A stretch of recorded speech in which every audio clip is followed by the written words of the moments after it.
da muchísimo gusto saludarles. Estamos aquí en Converso, voces compartidas, propuestas educativas que se orientan a transformaciones profundas para el bienestar comunitario. Y pues el día de hoy, miren nada más a quien tengo de invitado, a Cuauhtémoc Sánchez Vega. ¿Cómo estás, Cuauhtémoc? Bienvenido. Bien, gracias Claudia, gracias por la invitación, un gusto estar aquí contigo.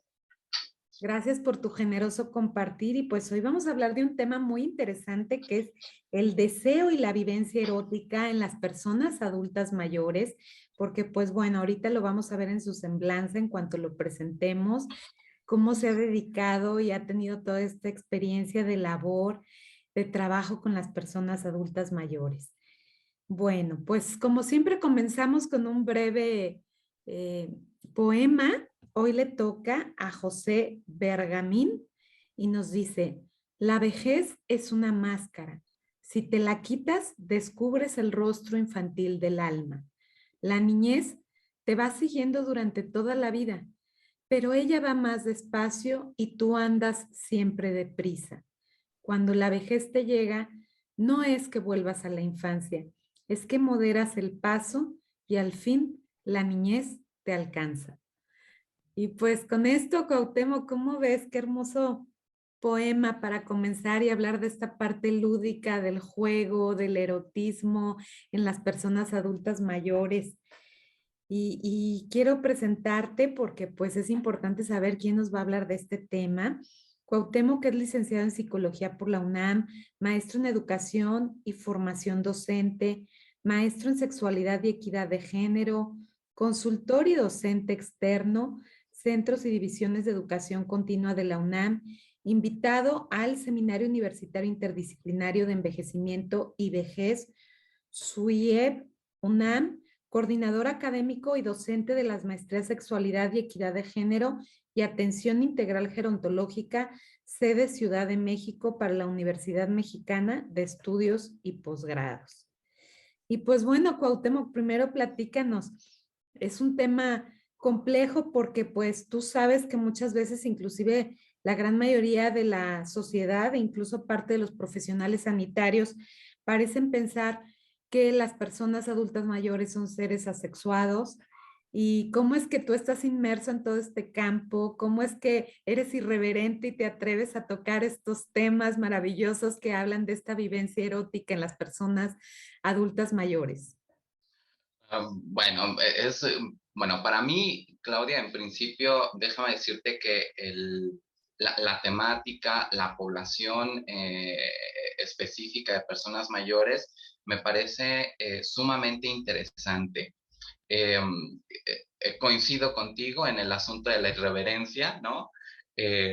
Hace unos 20 años más o menos que yo comencé a trabajar con la población y que decidí de manera irreverente, arbitraria y un tanto cuanto escandalosa, ¿no? Trabajar esta temática de sexualidad, de erotismo, vínculos, identidad de género con población de personas mayores. Y fue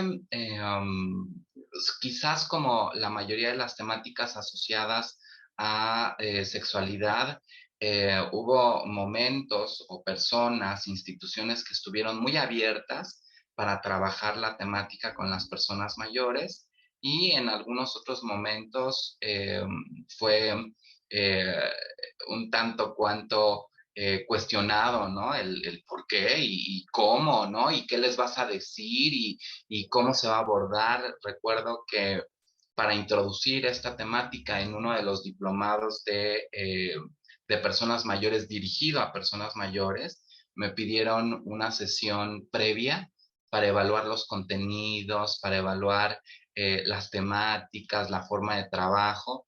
Y se organizó ahí algo interesante. Nunca me habían pedido grabar una sesión o una clase, ¿no? Y yo recuerdo que estaba también un cuanto tanto ansioso. Bueno, ahora tengo casi 45 años, pero en ese entonces tenía alrededor de unos 26, 27 años.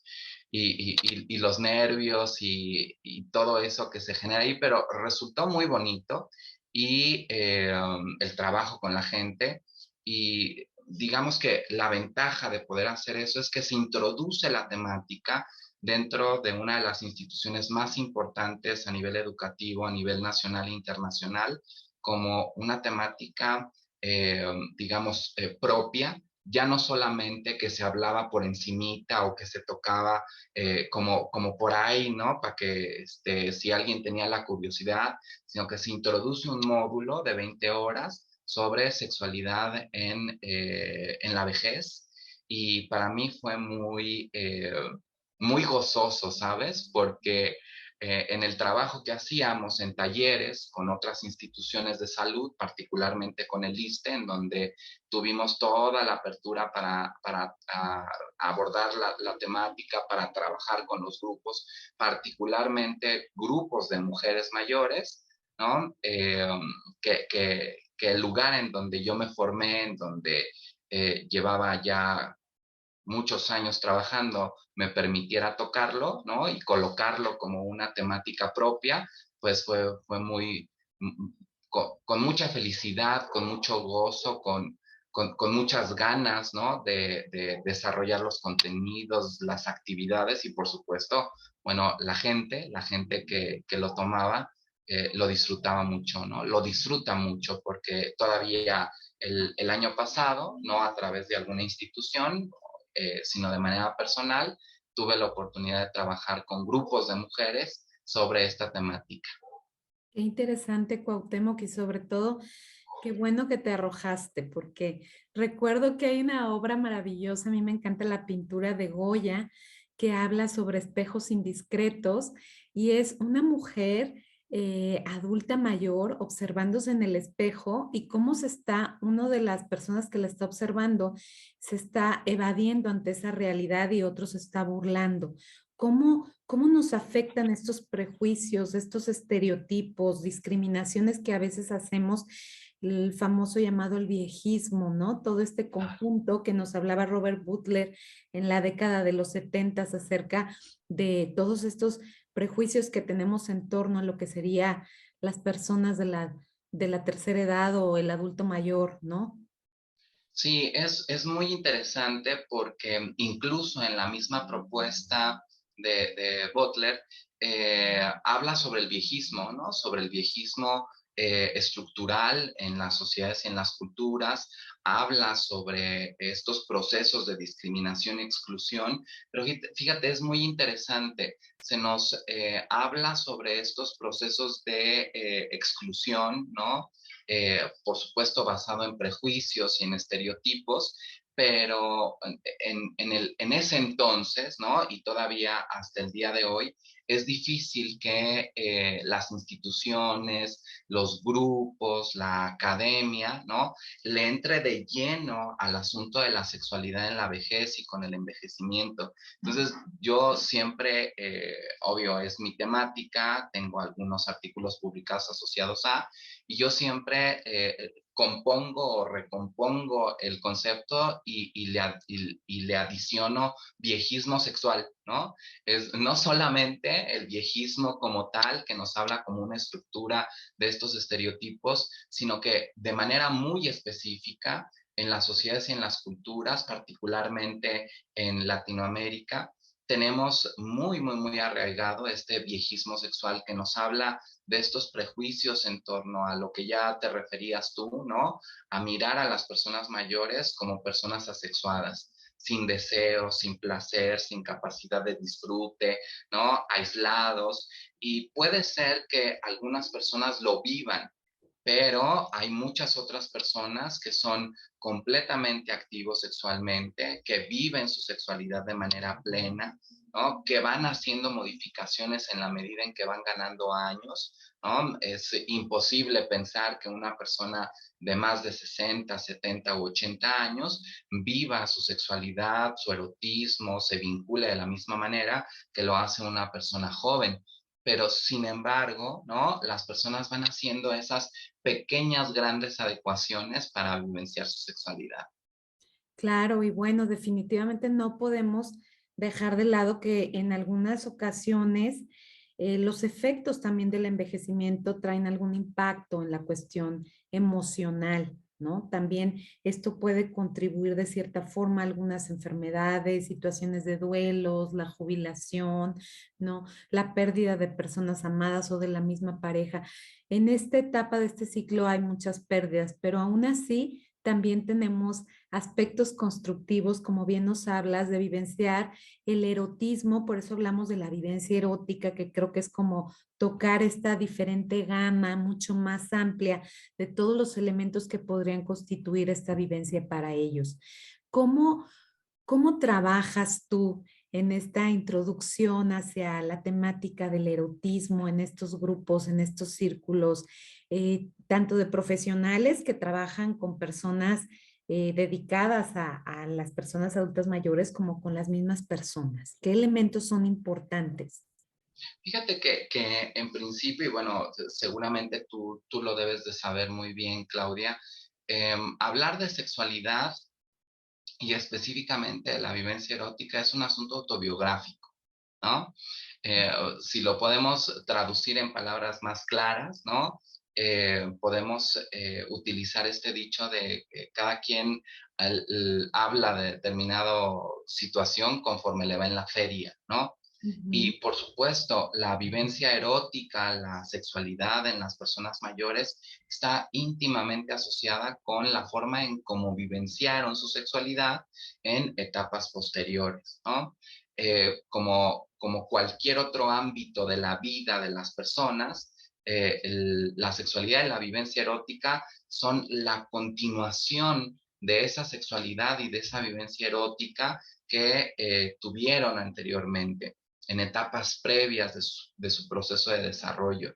Entonces, por ejemplo, ¿no? Si una persona fue muy activa sexual y eróticamente, ¿no? En su adolescencia, juventud y adultez temprana y tardía, con toda seguridad lo seguirá haciendo en edades más avanzadas, ¿sí?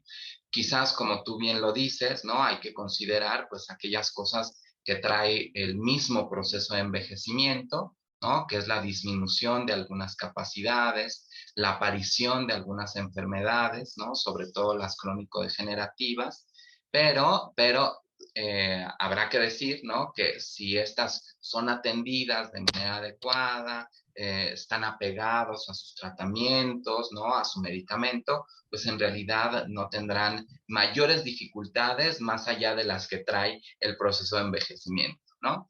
Eh, también habrá que considerar los medicamentos que se están consumiendo y si hay polifarmacia o no, y checar específicamente cuáles de esos medicamentos podrían estar muy posiblemente interfiriendo con el asunto del deseo, ¿no? Porque el deseo como tal es fundamental para la vivencia erótica. Sin deseo no hay posibilidades de experimentar la vivencia erótica.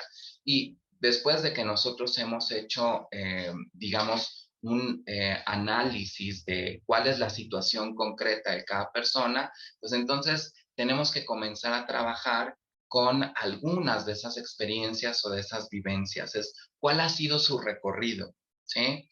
Si una persona, por ejemplo, que durante etapas posteriores de su vida ha tenido complicaciones graves con la vivencia erótica, asociadas a eventos violentos, poco disfrutables, ejercicio de violencia, a lo mejor sentimientos de poca valía o de interacción. Entonces hay que trabajar con esas cosas, ¿sí? Pero de entrada yo te diría, primero y lo fundamental que sucede a la mayoría de las personas mayores es comenzar a trabajar con las sensaciones.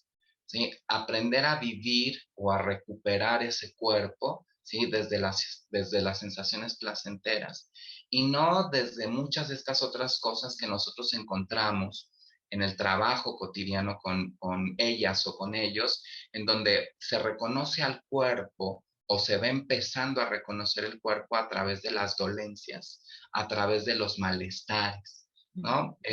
Solemos escuchar comúnmente, ¿no? En donde estoy vivo o viva porque me duele algo. Y eso es una idea, ¿no? De la corporalidad, del placer y del disfrute completamente minado. tendríamos que comenzar a recuperar desde su propia experiencia, ¿sí? Este cuerpo sintiente desde el placer, desde lo que podemos disfrutar cuando miramos, cuando leemos, cuando degustamos, ¿no? Cuando tocamos, cuando estamos en contacto con los otros. Y sí, ¿no? Una de las consecuencias que acarrea la vejez, o más bien el envejecimiento avanzado, es la disminución sensitiva también. Pero si usted ve, aunque sea poco, entonces podemos seguir viendo y podemos seguir disfrutando de eso que podemos ver poco, ¿sí? Si efectivamente se disminuye la capacidad de las pupilas gustativas y de la cantidad de saliva que producimos, sí, es cierto. Pero si usted todavía produce saliva, aunque sea poquita, ¿sí? Hay formas de estimularlo, Mm. ¿sí? Con algunos alimentos, con algunos sabores, y hay que saber cuáles son. Entonces, mi primera recomendación, ¿no? Tanto en los talleres como en el ámbito clínico, es recuperemos este cuerpo desde lo positivo, desde lo placentero, desde lo gozoso, y sin olvidar que lo otro existe, ¿sí? Porque no podemos obviarlo, sería una tontería obviar eso que es evidente en nuestra corporalidad, pero también consideremos lo otro que también existe, porque es la posibilidad del disfrute, es la posibilidad del placer, es la posibilidad de los eventos o de los encuentros eróticos. Qué interesante, Cuauhtémoc, qué visión tan importante el transformar esta visibilidad de lo constructivo, esta parte de lo que de cierta forma hace que las personas puedan enfocarse y reconocerse a partir de experiencias placenteras. Ya nos decía Maddox cuando nos habla de este modelo del envejecimiento con éxito, que nos decía, bueno, ¿estamos en un estado de supervivencia o estamos realmente en un estado de satisfacción de la vida? ¿No? Y creo que, como bien lo dices, es un proceso, es un continuo acerca de esta historia de vida, de estas experiencias que se van co-construyendo con el tiempo y que a final de cuentas creo que siempre en cualquier etapa tenemos la posibilidad de aprender, de desaprender, de deconstruir, de reaprender, ¿no? Y de buscar diferentes visiones que nos enfoquen a concentrarnos en estos aspectos también positivos. Hablando un poco de lo que sería la educación integral de la sexualidad y hablando desde esta visión del placer, ¿cómo el placer constituye una situación también de calidad de vida para la persona? ¿Qué tanto apostaría esta visión del placer en lo que sería el erotismo en las personas adultas mayores? Fíjate que, bueno, en principio es una pregunta súper interesante porque no hay en sí mismo en la literatura un modelo específico que nos hable o que ligue directamente el placer igual erotismo. Nos habla, ¿no? Del placer de vivir, del placer de disfrutar con los otros, de la compañía de los otros, de construir con los otros, de establecer relaciones intergeneracionales, todo esto asociado al envejecimiento, ¿no? Obviamente las recomendaciones, como siempre, desde estos modelos de envejecimiento exitoso saludable, la alimentación, el ejercicio físico, la independencia, etcétera. Y sí, por supuesto que son importantes, son necesarios desde estas nuevas visiones y modelos que cuestionan un poco, ¿no? Todo este modelo biomédico, ¿no? En donde lo único que hay que mirar, revisar en las personas mayores es enfermedades, y en la medida en que las tengamos controladas, pues todo va a estar bien, ¿no? Y en realidad sí es una parte importante, pero no lo es todo de la vida de las personas, ni en la infancia, ni en la juventud, ni en la adultez, y mucho menos en la vejez. Hay muchas otras cosas más, entre ellas el asunto de lo erótico. Nosotros tendríamos en principio que diferenciar entre aquel placer que nos retribuye como personas en el cotidiano, Claudia, ¿sí? Y aquel placer erótico que está asociado a la vivencia de la corporalidad del cuerpo, sí, pero con la genitalidad. No sé si estoy siendo lo suficientemente claro, ¿sí? ¿Mm? Hay pocos estudios que nos dicen o que nos hablan de los beneficios de el placer erótico que contacta o que estimula los genitales. Y la realidad es que hay, bueno, los resultados de estos estudios nos hablan de muchos beneficios, tanto a nivel fisiológico, ¿sí? Orgánico, como a nivel psicológico, ¿sí? La vivencia psicológica de lo erótico, pero también a nivel relacional, ¿no? Y ahí caben todas las personas, independientemente de que estén casadas o no, independientemente de que sean viudas o no, independientemente de que tengan o no tengan una pareja estable en este momento, porque también de pronto nos da un poco de escozor, ¿no? Mencionar o enunciar que las personas mayores también tienen relaciones casuales, ¿sí? Que no propiamente están establecidas o constituidas en este marco social cultural del matrimonio, ¿no? O de las parejas formales, no, también tienen relaciones casuales. Ahora, si nos centramos en eso, ¿no? Y lo dividimos en estas tres áreas, ¿no? En lo biológico hay muchos beneficios, ¿sí? Se mejora la frecuencia cardíaca, ¿sí? Se mejora la presión arterial, ¿sí? Se logran estabilizar algunas veces, ¿sí? Los niveles de glucosa o de azúcar en sangre. Hay mayor oxigenación del cuerpo, mayor, por supuesto, circulación de oxígeno en la sangre, ¿no? Se estimulan determinados grupos musculares. Y bueno, obviamente, si nosotros o estas personas, ¿no? Llevan todo este proceso de la respuesta sexual y llegan a tener orgasmos, bueno, pues qué te digo, ¿no? La sensación psicológica y biológica del orgasmo también lleva a una situación de bienestar subjetivo, es decir, la persona está bien consigo misma, ¿sí? No solamente con el evento en sí o per se, sino con el resultado del evento. Pero si además tiene la oportunidad, ¿sí? De hacerlo con una pareja, entonces se fortalece la relación, el vínculo con el otro. Se establece una relación social de comunicación, de empatía, de entendimiento, de establecimiento de acuerdos a partir de lo que sí me gusta, no me gusta, cuándo, cómo, dónde, etcétera. Y finalmente, ¿no? Ahí tenemos los tres elementos, el aspecto biológico, psicológico y social.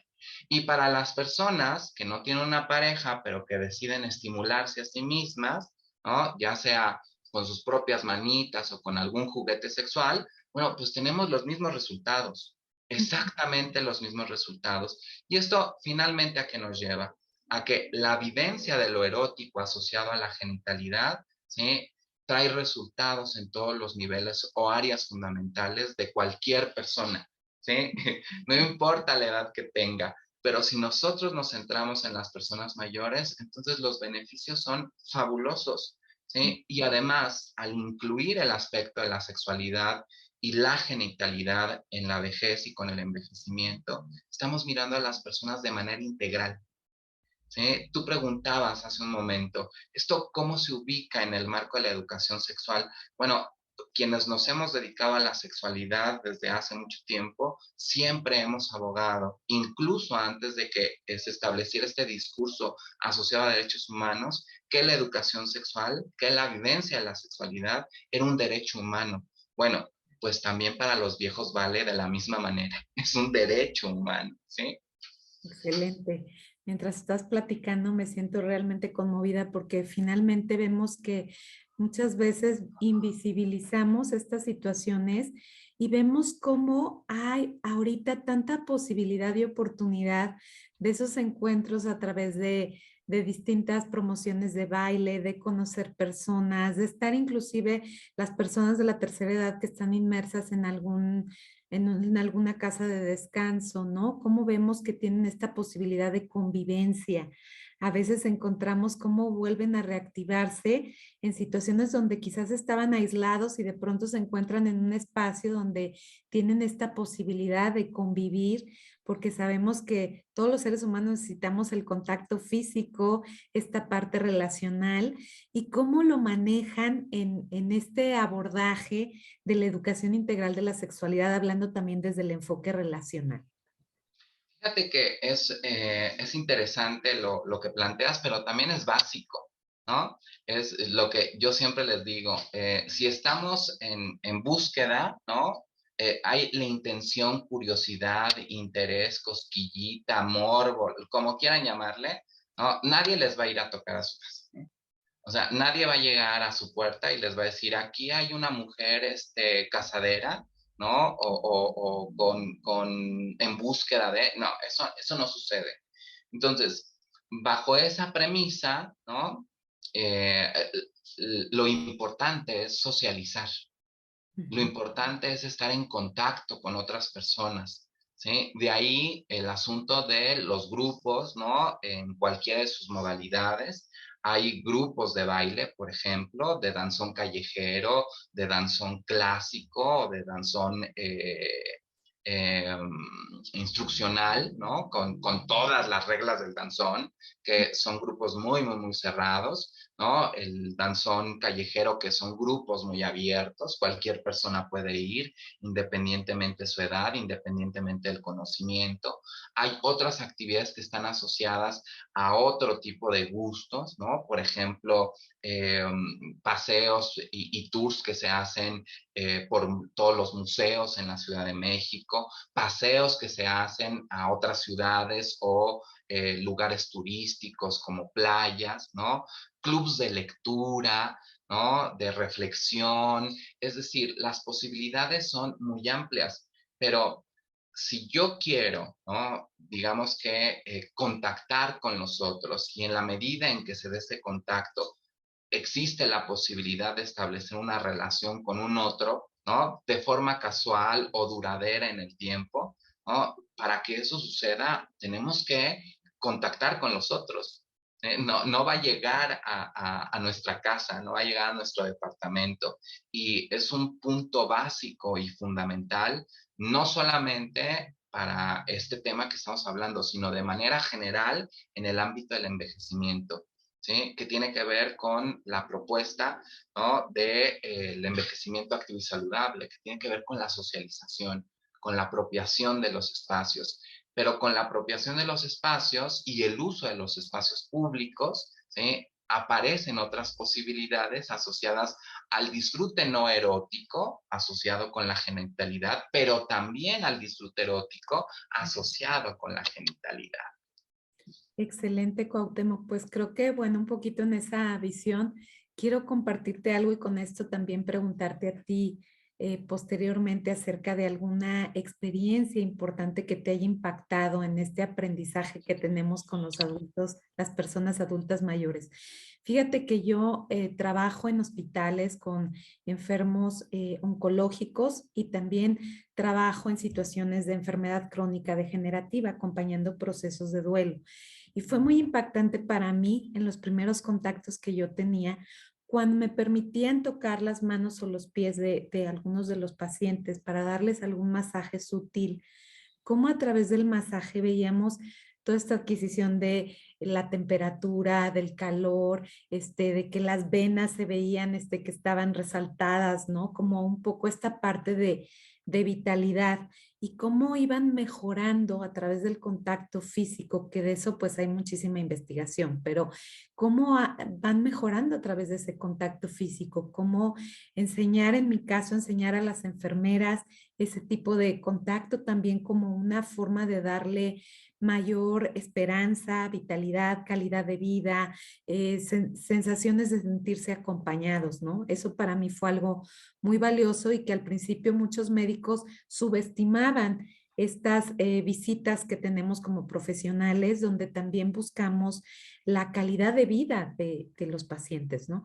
Entonces, no sé si así como esta experiencia ¿te gustaría compartirnos qué te ha impactado con algunas de las personas adultas mayores que has descubierto? Qué te ha tocado también tus fibras sensibles, tu corazón, o brindado esta esperanza de seguir trabajando y abogando porque se tengan estos espacios para las personas adultas mayores? Bueno, se me ocurren varias, Claudia, y gracias por la oportunidad de compartirlo.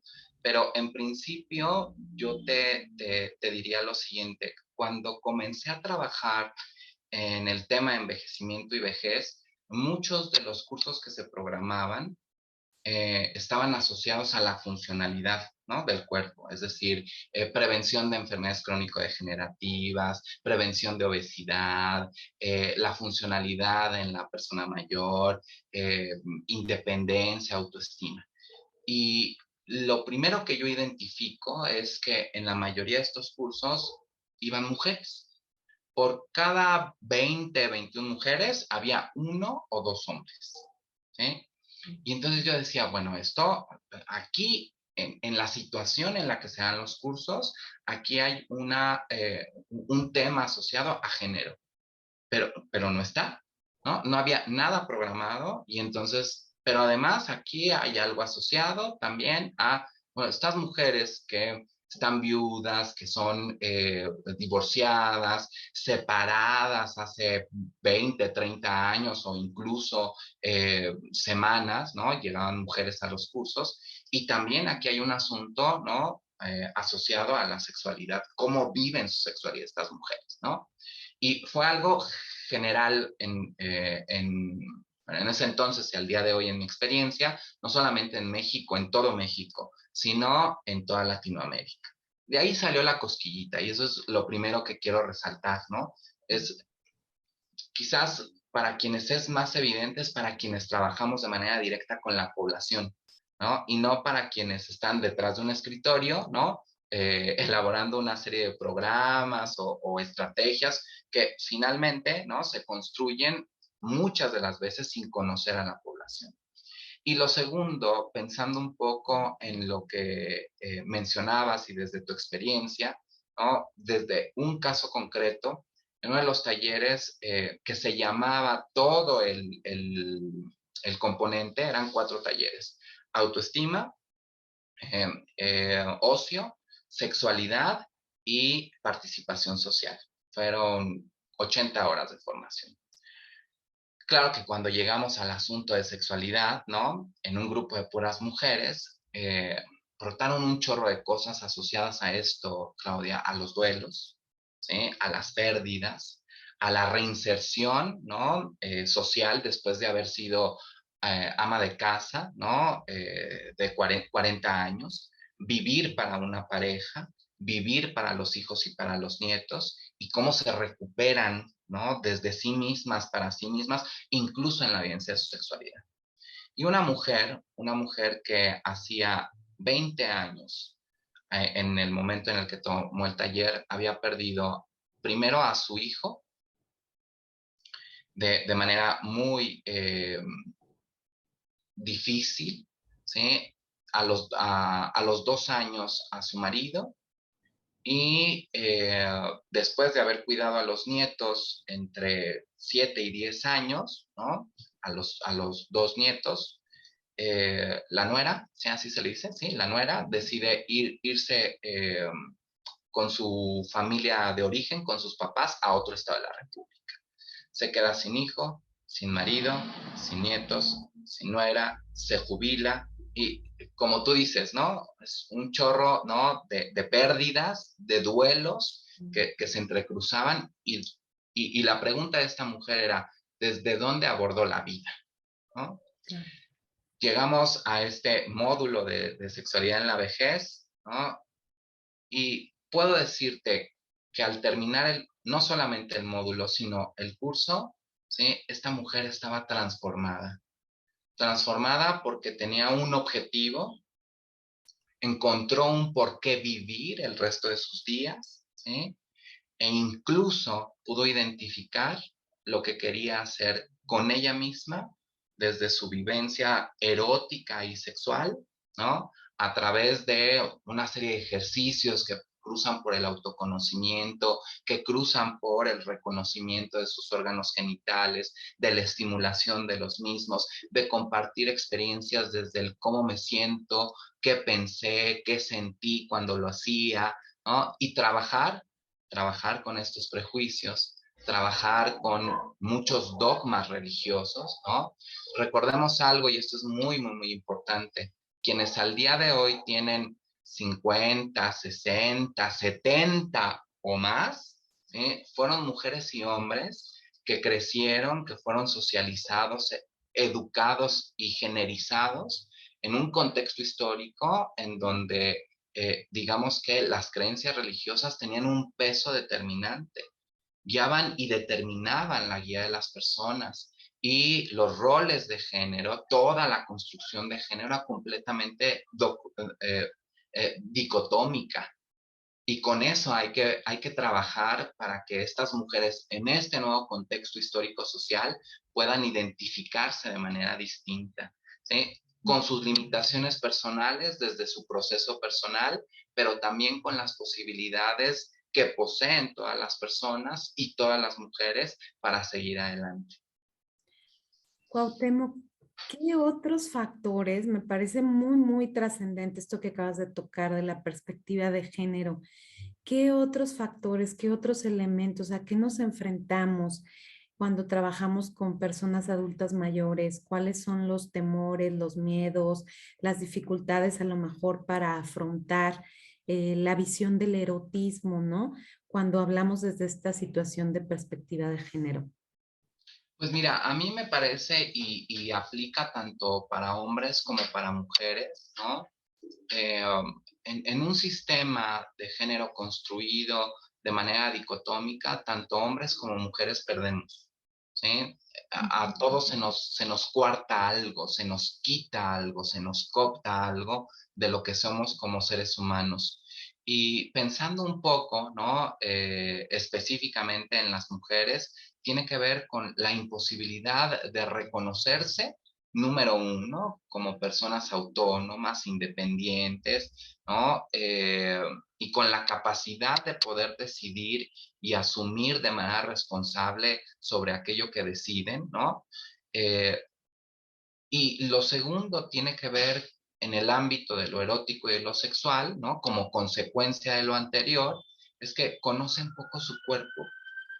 Mm. Y no colocándolo en el sentido de que son como niñas o como adolescentes, porque en realidad no lo son.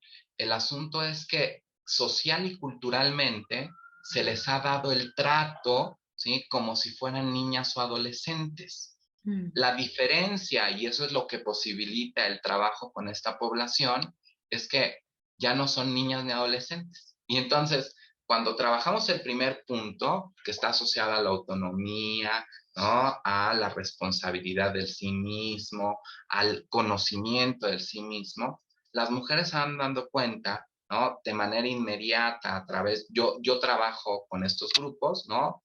Con arquetipos y con cuentos, ¿sí? Entonces, estas mujeres se van dando cuenta, pues que todo lo que les decían en realidad era una gran mentira, porque la mayoría de estas mujeres, ¿sí? Son independientes económicamente, aunque se les diga lo contrario, porque la mayoría vende cosas, porque la mayoría cose, porque la mayoría vende garnacha, ropa, maquillaje, ¿no? Cosméticos, estaba buscando la palabra, ¿no? Ujú, Maquillaje, o sea, hacen un chorro de cosas por ujú. las cuales reciben dinero, solo que es un dinero que no ocupan para ellas. Lo ocupan para los nietos, para la pareja, para los hijos, para el vecino, para la vecina, para medio mundo, menos para ellas. Pero cuando se dan cuenta que lo hacen, dicen, ay, pues es que sí, o sea, yo llevo 40, 50, 60 años haciendo todo esto, ¿no? Pero siempre me dijeron que yo dependía de mi marido o de mis hijos o de lo... Y no es cierto. ¿Eh? Tienen un chorro de habilidades, ¿no? No solamente asociadas al espacio privado o doméstico, ¿sí? Más allá de él, porque son gestoras, porque cabildean, porque consiguen cosas para la comunidad, porque van a las delegaciones y no se dan cuenta que lo hacen. Cuando comienzan a darse cuenta de todo eso, ¿sí? Entonces comienzan a caer en cuenta y darse cuenta que también son responsables de las decisiones o bien que han tomado y que no han tomado. Y eso incluye lo corporal, eso incluye lo sexual. Pero cuando se dan cuenta que tienen ese poder, ¿sí? Que para mí en estos procesos, este darme cuenta es el verdadero empoderamiento para seguir o dar el siguiente paso, ¿no? Y comenzar a tomar decisiones desde ese empoderamiento ahora para su cuerpo. En principio, para el autocuidado y en segundo, para el placer y para el disfrute, ¿sí? Hablando particularmente de los varones, ¿no? Eso que les hemos cooptado, que también está asociado a su cuerpo y a reconocer su cuerpo solamente como una máquina, ¿no? Y viene a mi mente una experiencia también de un taller en el trabajo con los grupos, en una tarea o actividad, ¿no? O sea, simplemente disfruten de lo que tienen, ¿no? A su alrededor, que les da la vida y que además no tienen que invertir ni un centavo, ¿no? Y entonces lo que hizo este señor, ¿sí? En la azotea de su casa fue simple y llanamente recostarse a tomar el sol. Mm.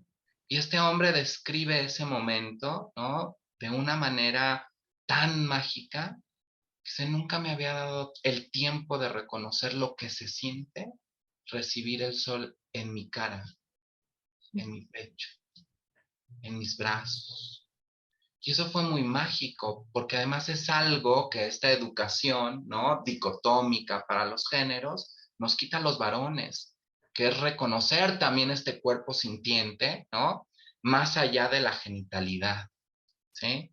Entonces, me parece que estos solo son dos, ¿no? Uno dirigido a mujeres y otro dirigido a hombres, de aquellos aspectos que tenemos que trabajar de manera importante con las personas para iniciar este proceso de apropiación de este cuerpo, ¿sí? Para que pueda ser disfrutable, para que pueda ser gozoso, para que nos demos cuenta que sí puede estar maltrecho, puede cargar 3, 4 crónicos degenerativos. Y si los carga, sí. Y si está bien cuidado, mejor aún. Se abre la posibilidad con mayor potencia para disfrutar de ese cuerpo, ¿sí? Pero, pero hay que trabajarlo. Ujú. Y qué valioso recuperar esta autonomía erótica o tenerla si es que no se tenía, qué valioso el enfocarnos también en esta visión para poder lograr una situación de vida con mayor calidad en todos los aspectos, incluyendo desde esta visión integral nuestro erotismo, nuestra sexualidad. Cuauhtémoc, hablando un poco de la interseccionalidad, platícanos cómo repercute o cuáles son los retos que podemos encontrar, más bien, cuáles son los retos que podemos encontrar hablando de las personas adultas mayores, por ejemplo, en torno a la diversidad sexual.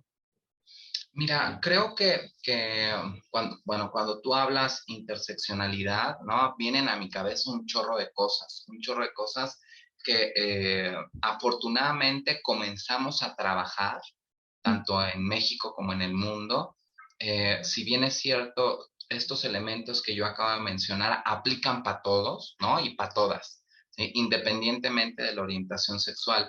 Pero también es cierto que así como hemos comenzado a documentar lo que sucede con personas, digamos, heterosexuales, ¿no? También tenemos que comenzar a documentar lo que sucede con mujeres lesbianas, con hombres gays, con personas transgénero o transexuales, con personas intersexuales, ¿no? Que es una de la población más invisibilizada dentro de la comunidad LGBTTIQ, hablando específicamente fuera y dentro del contexto de envejecimiento y pensando también en la interseccionalidad, ¿no? No solamente por el asunto de la orientación sexual, sino por etnia, por ejemplo, ¿no? Mm. Se sabe muy poco sobre no solamente cómo lo viven, sino cuál es el significado que hay sobre lo erótico en poblaciones indígenas, por ejemplo, Mm. ¿no? Ujú. Entonces, porque, claro, desde Occidente hemos construido toda una ideología y teorías, etcétera, a partir de lo que entendemos por lo erótico.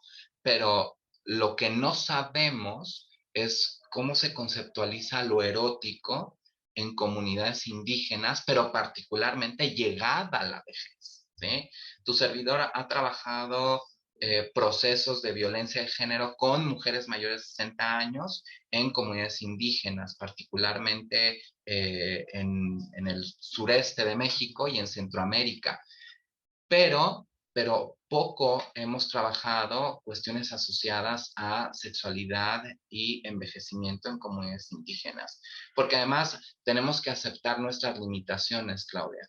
Si nosotros queremos realmente desentrañar el significado, ¿no?, de toda esta cosmovisión indígena en contextos indígenas, tenemos una limitación que es muy grande y muy importante, es el lenguaje, ¿sí? Claro. Estas mujeres que al día de hoy tienen 70, 80 años, que realmente, ¿no?, nacieron, crecieron, se desarrollaron en un contexto indígena y que no están occidentalizadas, eso es el meollo del asunto, es no hablan el español.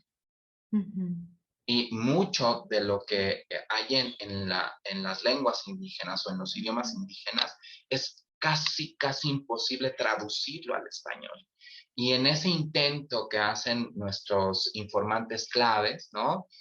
La persona con quien funge como traductor, ¿sí?, se pierde mucho del significado original porque se traduce a lo que en el español y en Occidente hemos conceptualizado como erótico, ¿no? Entonces, creo que ahí tenemos que hacer un esfuerzo muy grande, ¿no?, para poder hacernos de un equipo multidisciplinario, ¿no?, que considere estos elementos de interseccionalidad para que podamos avanzar en el descubrimiento, yo diría, de otras formas de mirar la vejez, el envejecimiento, lo erótico en las personas mayores en estos contextos indígenas.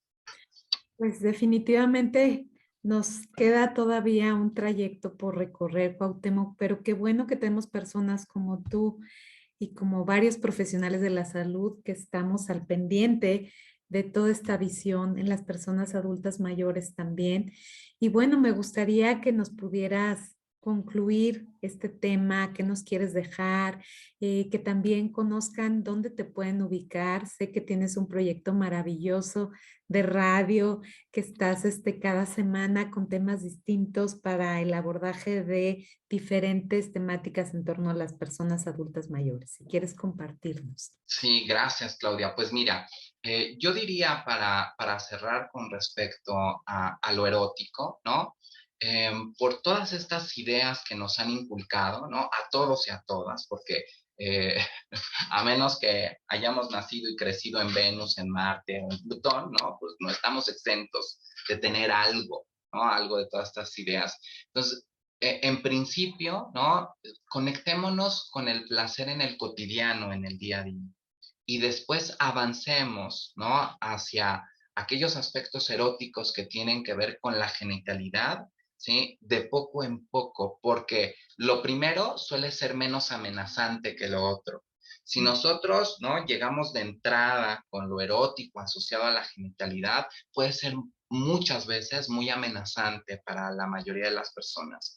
Cuando primero logramos conectarnos con el placer en el cotidiano, ¿sí?, y después nos damos cuenta que como seres sexuados, el placer asociado a lo genital también debiera de estar en el cotidiano, suele ser más sencillo, más disfrutable, más gozoso, más comprensible para las personas. Con eso yo quisiera cerrar o intentar dar un cierre a esta charla que hemos tenido, Claudia. Y lo segundo, y gracias por mencionarlo, Claudia, efectivamente tengo ahora un programa, conduzco un programa de radio, La mitad de tu vida, la mejor mitad, en Promo Estéreo, ¿sí? Es una estación de radio digital y bueno, pueden seguirme en mis redes o en las redes de Promo Estéreo o en Cuauhtémoc Sánchez Vega y cada 8 días publicamos la temática y también compartimos el video para que quien quiera saber más, ¿no?, o quien quiera introducirse a estos temas o para incluso a las personas mayores, ¿no?, que desean saber más cosas para vivir mejor esta segunda mitad de la vida, pues ahí pueden encontrar algunas herramientas que yo espero que sean de utilidad. Pues muchas gracias, Cuauhtémoc. Gracias por tus valiosas aportaciones y por visibilizar estos sectores de la población que es muy importante que tengamos presencia y recuperemos esos espacios, como bien lo comentaste. Te Muchas agradezco gracias. muchísimo, de verdad. Te mando un abrazo, espero dártelo pronto personalmente, ya Esperemos que que sí, pueda. Claudia. Y bueno, un poquito nada más para cerrar, no quiero dejar de tocar un punto que creo que es importante, cómo ha influido esta pandemia a veces en esos aislamientos, pero también cómo podemos conectarnos a través de esta situación que estamos viviendo virtual, en otras formas de encontrar erotismo también y relacionarnos socialmente y no perder ese contacto. Entonces creo que eso también es muy valioso. No sé qué piensas tú de ello. Tienes toda la razón, ¿no? Todas las personas con este contexto de pandemia tuvimos que aprender nuevas formas de socializar, nuevas formas de contactar con los otros para permanecer seguros, seguras, pero también para no perder el vínculo, para no perder ese touch con los otros, ¿no? Y ni modo, como cualquier persona, ¿no? Las personas mayores tuvieron que encontrar estrategias, ¿no? A través de estos medios digitales, ¿no? El teléfono, la videollamada, el WhatsApp, el Zoom, ¿no? Incluso por el teléfono tradicional, ¿no? La línea tradicional, que comenzaron a hacerse cosas no solamente interesantes, sino muy humanas para precisamente mantener el contacto con aquellas personas que se encontraban consigo mismas, que no vivían con alguna pareja, con algún familiar, y se crearon muy buenas redes de apoyo entre las personas mayores, lo cual celebro, por supuesto, ¿no? Y también se acortó la brecha intergeneracional. Ahora los nietos, las nietas también van asesorando, ¿no? A las abuelos, a los abuelos, cómo utilizar todos estos diferentes formas de podernos contactar virtualmente. Se convirtió en un punto de encuentro, Claudia, ¿no? Se convirtió en un tema, ¿no? En donde comenzó a ser de interés y utilidad para las personas mayores, ¿no? Pero que además quizás los más adecuados para poder instruir en esas cosas, pues eran los más jóvenes, ¿no? Y entonces ahí se genera un punto de encuentro y entonces se genera también la posibilidad de establecer relaciones intergeneracionales sólidas, ¿no? Pues muchas gracias, Cuauhtémoc. Tú y yo estamos ahora en contacto, en Por contacto. supuesto que sí, por supuesto que sí. Pues Muchas bueno, gracias, Claudia. gracias a ti. Nos vemos en otro próximo converso. No se los pierdan en mis redes, Claudia Hernández Facebook, también en Instagram, Claudia HD-sexóloga y sobre todo en mi canal de YouTube, Claudia Hernández Madrigal. Nos seguimos viendo como cada miércoles en un converso. Que tengas un bello día.